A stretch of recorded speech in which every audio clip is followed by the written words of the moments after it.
This topic is all about flowchart. Flowchart. A flowchart is a visual tool that represents a programming task through diagrams, making it easier to understand than lengthy text descriptions. It illustrates the step-by-step flow of an algorithm, allowing for quick comprehension without reading extensive details. So, ang flowchart kay usa ka gamit sa programming nga nagpakita sa proseso sa usa ka buluhaton gamit ang hulagway or diagram. Kini makatabang kay dili na kinahanglang basahon ang taas na mga detalye nga text aron masabtan ang dagan sa program. Sa usa ka tan-aw lang makita dayon ang sunod-sunod nga mga lakang sa algorithm nga nagpadali sa pagsabot o pag-analyze sa proseso. Benefits and limitation of using a flowchart. Flowcharts certainly afford us the benefits in presenting our procedural plan in graphical format, although in some other way it admits of some limitations. So, ang mga benefits sa flowchart. Since flowcharts are presented in graphical format, the logic of the program can be easily communicated to another person without having to explain in details its content. Flowchart helps in effectively and efficiently showing a segment solution of a problem sliced into smaller parts so it can easily be viewed and understood at a glance. For purposes of program documentation, flowchart serves the purpose that it represents the steps in a more detailed form. Once a flowchart is drawn, it becomes easier to write or code the program into any programming language. The flowchart is very useful in correcting errors. Steps containing faults that are difficult to pick up on lengthy text are easily detected in the flowchart. So, 1. System flowcharts. System flowchart is a graphical tool that provides an overview of a system's processing flow. It helps system analysts documents their ideas visually, showing inputs, processes, and outputs clearly. This flowchart also illustrates how software, hardware, and people interact with the system, making it an essential tool for developing and understanding the system application. Ang system flowchart usa ka gamit sa pagpakita kung giunsa pagdagan ang usa ka sistema, lakip na ang interaction tali sa software, hardware ug mga tawo. Kini makatabang sa mga analysis ug developers sa pagsabot og paghimo og sistema nga klaro ug hapsay ang proseso. Pinaagi sa graphical nga representasyon, mas sayon masabtan ang kahimuan sa sistema ug ang mga lakang steps nga kinahanglan buhaton. 2. Standard symbols. Although standard symbols have been set by the ISO or International Standard Organization and ANSI, American National Standard Institute, for both system and program flowcharts, still many organizations as well as individuals depart from these standards. In most cases, they design symbols for their own use, often time sacrificing and principles as pronounced by the ISO and ANSI. So, ang ISO ug ANSI nagdevelop og standard nga mga simbolo ug pamaagi sa paghimo og flowchart aron mas hapsay ug klaro ang paggamit niini. Apan daghang kompanya ug individual lang naggamit sa ilang kaugalingong design sa mga simbol. Tungod niini usahay malapas nila ang principle nga gipatuman sa ISO ug ANSI nga makadala sa kalibog o dili epektibong flowcharting. So, mao ni ang example sa ANSI standard symbols used for shaping up a system flowchart. Flowchart template. A template is a special tool for drawing flowcharting symbols and to aid programmers in solving problems. A template is usually made of plastic or metal and it contains the basic flowcharting symbols that were outlined through its surface. It Care is combination of shapes that were systems and shapes that were programming in use or purpose.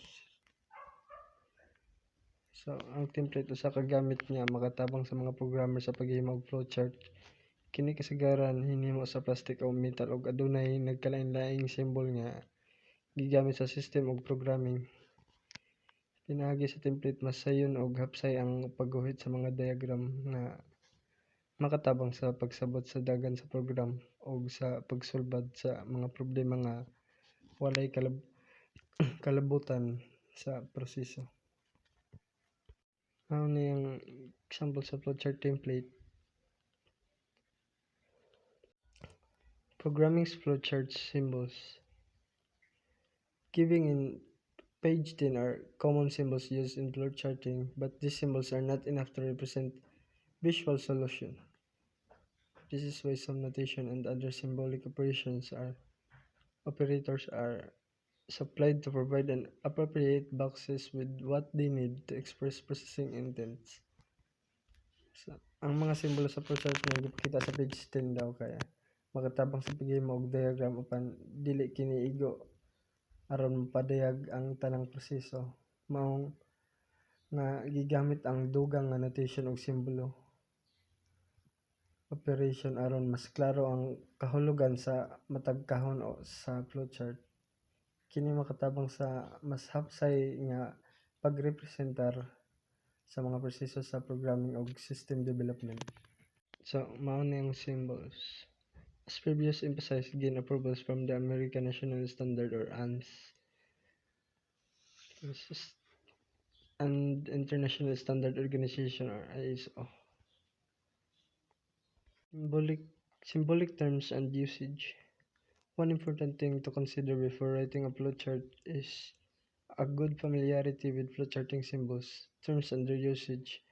The next slides are definition as well as the explanation pertaining to each symbols and where possibly each shapes might appear in our flowcharts. However, the current location of symbols as used in the example is not absolute except for the terminal sign. Sa dili pa magsugod sa paghimo og flowchart, kinahanglan nga mahibalan og masabtan ang mga simbolo, termino og ilang eksaktong gamit.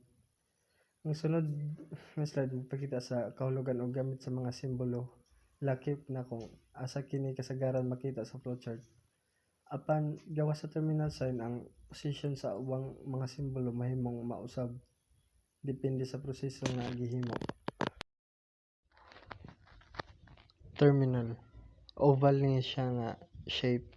So, this terminal symbol is used to indicate the starting as well as the ending point of a flowchart. In plain language, all program flowchart should start and end with a terminal symbol. For purpose of our discussion, we shall adopt the following labels to work with our oval figure. One is start, stop, return. So ang terminal symbol usa ka importante nga parte sa flowchart kay kini nagtimaan sa pagsugod og pagtapos sa proseso. Sa tanang program nga gihimo gamit ang flowchart, kinahanglan nga adunay terminal symbol sa sugod ug katapusan aron masabtan og magamit kini nga simbolo. Gigamit ang mga mnemonics o label alang sa oval nga porma sa flowchart. So, mao ni ang example sa terminal. Kanang naka-shaded. Process. Rectangular niya siya nga shape. A process symbol is used to represent arithmetic operation or when casing individual variables assignment. This rectangular shape is most frequently used symbol in flowcharting. However, each process box may contain only one mathematical equation. This means if there are two or more independent mathematical calculations to be made, each calculation must use one process box. The same is true when assigning data variables. One process box for each assigned variable. So, ang process symbol usa ka rectangle nga gamit sa flowchart aron ipakita ang mga calculation o pag-assign og data sa mga variables. Tungod kay Matag process box makadawat lang og usa ka equation. Kung adunay daghang calculation kinahanglan gamiton ang laing-laing process boxes. Sama sa pag-assign og variables matag usa kinahanglan ibutang sa lahi nga process box aron klaro ug hapsay ang dagan sa program. So, mao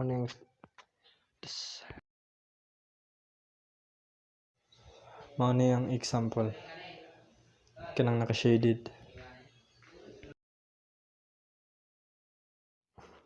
Input and output parallelogram nga shape. This shape indicates input and output operation and also between the input and output devices. Hence, the input-output scene also specifies the link beta and the device where such data is passing through during the processing. Ang input-output symbol gigamit sa flowchart aron ipakita ang proseso sa pagsulod o paggawa sa data. Kini nagulagway kung giunsa paglink ang mga devices nga nagproseso sa information. Pananglitan kung ang usa ka program nga nagkuha og data gikan sa keyboard og magpakita sa output sa screen, kini nga proseso ipadayag gamit ang input-output symbol. The picture provided will help us describe the device serving as channel with which we can direct our input and output processing.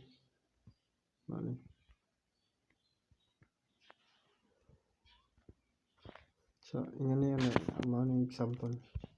The flowchart illustrates how an input-output symbol operates. Kanang naka-shaded.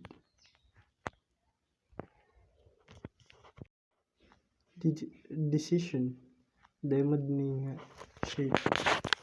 And the decision symbol in flowchart is used to evaluate a conditional statement and determine the next step based on whether the outcome is true or false. It has 3 active connection points. The top for input flow and the left and right for branching on the evaluation. Based on the evaluation, the left and right paths are labeled with indicators like yes, no, or true or false to guide the next action.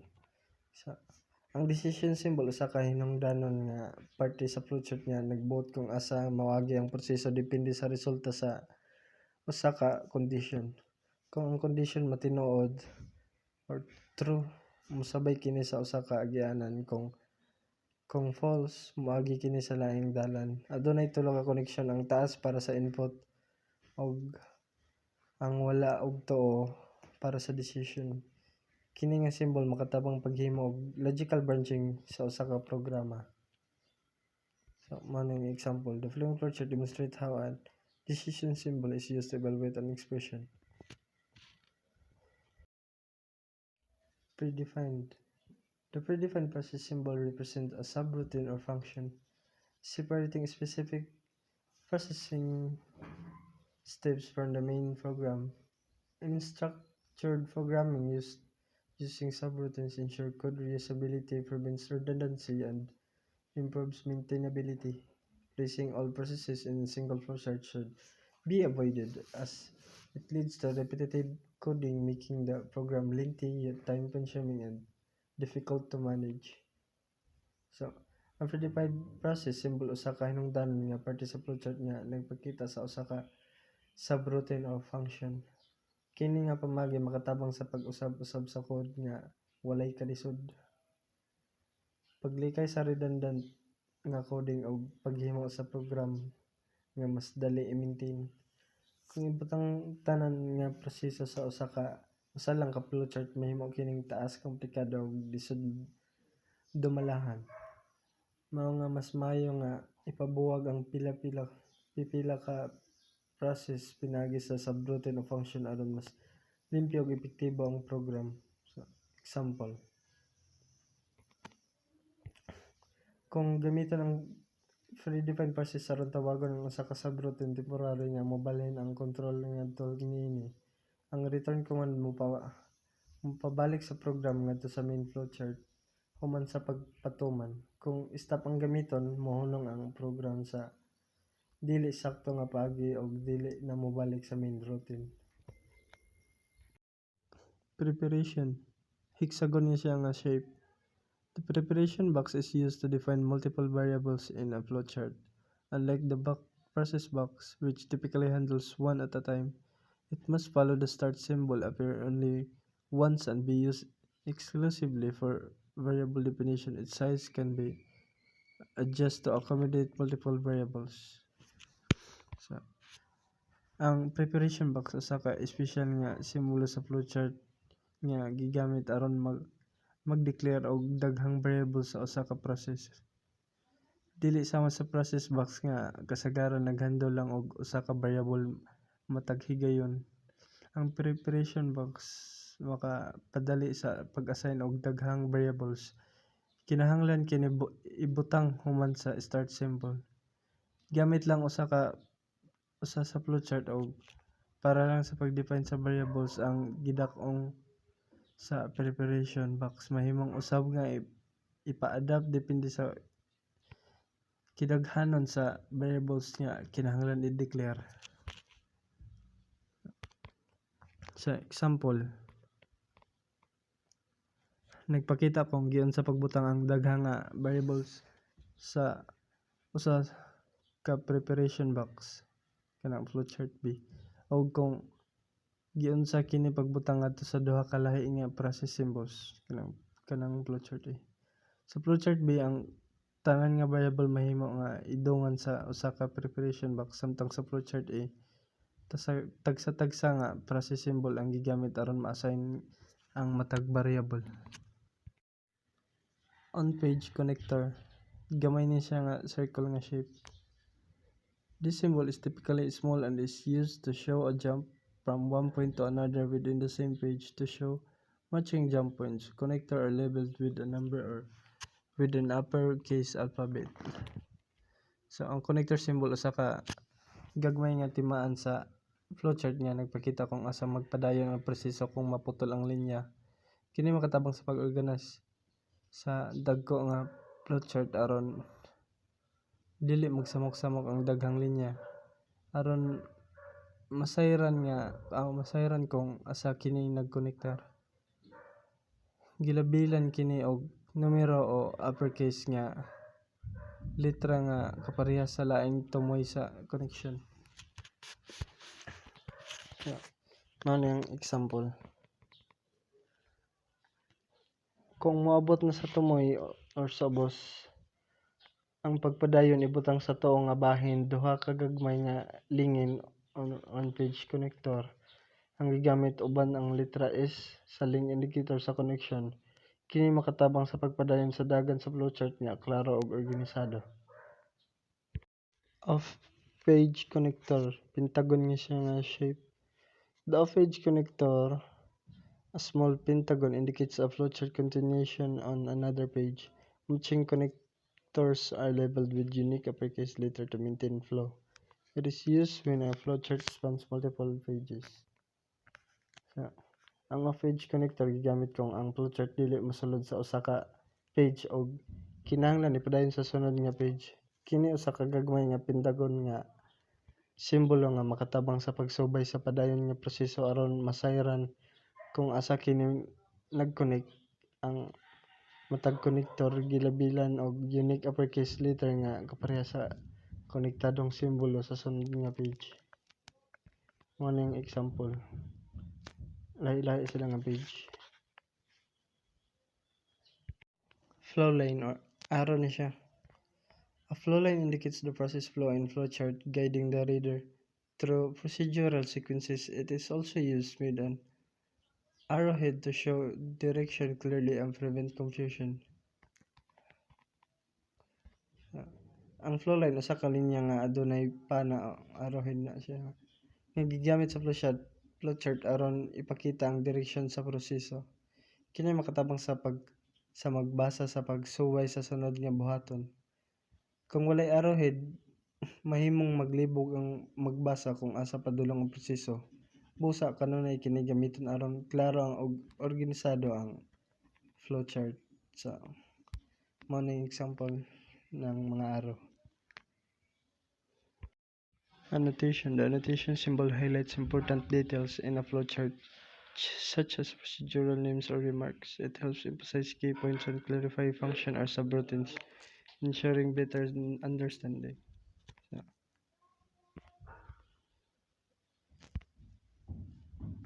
So, annotation daw.